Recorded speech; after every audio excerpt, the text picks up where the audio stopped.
Alors, petit souvenir, j'ai risqué la vie pour ça, parce que j'ai dû entrer dans une maison en ruine,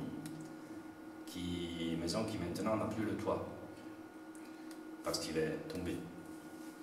Moi, j'étais juste entré pour arriver à récupérer ce ticket d'autobus qui nous rappelle l'italianisation des toponymes à l'époque fasciste.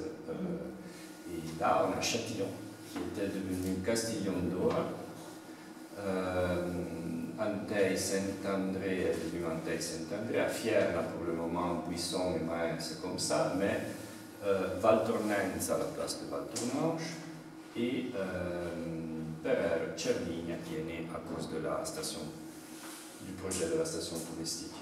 Et je connais une dame qui était née à l'époque où la commune s'appelait Valtornenza. Elle était allée dans le bureau il y a quelques années et elle s'est fâchée un peu. Elle était étonnée de voir qu'elle ne pouvait pas écrire Valtournanche, comme on dit maintenant, parce qu'elle, officiellement, était née à Valtornenza.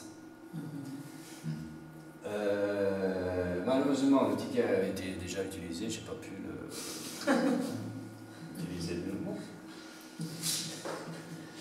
Et voilà, alors là, tout simplement pour rappeler des travaux qui ont été faits par le professeur Gianmario Raimondi pour l'anthroponymie, où il a fait toute une base de données de noms de personnes.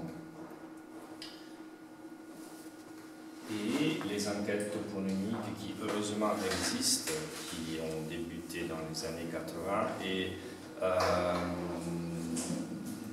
qui recueillent des milliers de ce qu'on appelle micro-toponymes, c'est-à-dire des toponymes qui indiquent des endroits, des lieux-dits, si vous voulez. Et heureusement existent parce que si on commençait ça maintenant, on n'aurait plus la possibilité de recueillir tant de données, parce que la vie change, les gens ne font plus certains métiers, ne vont plus avec les chars à Lille ou ailleurs, et ça sera vraiment difficile de retrouver cette énorme quantité de toponymes avec lesquels on pourrait étudier vraiment la géographie, l'histoire, la culture, les usages de la population. Et voilà, je pense que c'est bien. Ah oui, bon.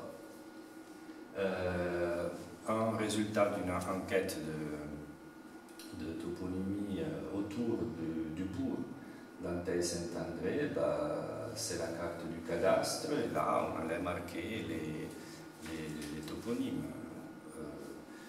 On a le Valloi, c'est la petite vallée. Le Compazzo, les Vazze, ça indiquait les terrains mis à gage, en quelque manière. Les Zampagnes, c'est là où on cultivait. Les Zablets, probablement, c'est des Zoblo, où on descendait des troncs d'arbres.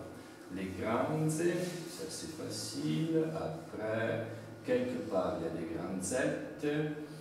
Il y a le verger, en général à côté des maisons il y a des vergers, le produce météo parce qu'il y a le cimetière, et le pro de la cure parce que c'était tout à côté de la cure, et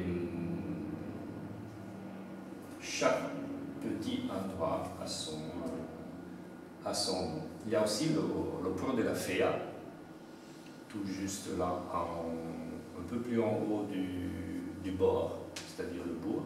Le port de la Fea, c'est le pré de la foire qui, maintenant on ne l'utilise plus comme pré de la foire, mais il paraît que déjà, dans le passé, dans un passé très lointain, on faisait la foire là-bas, et le marché. Et voilà, je pense que c'est la dernière, c'est quoi.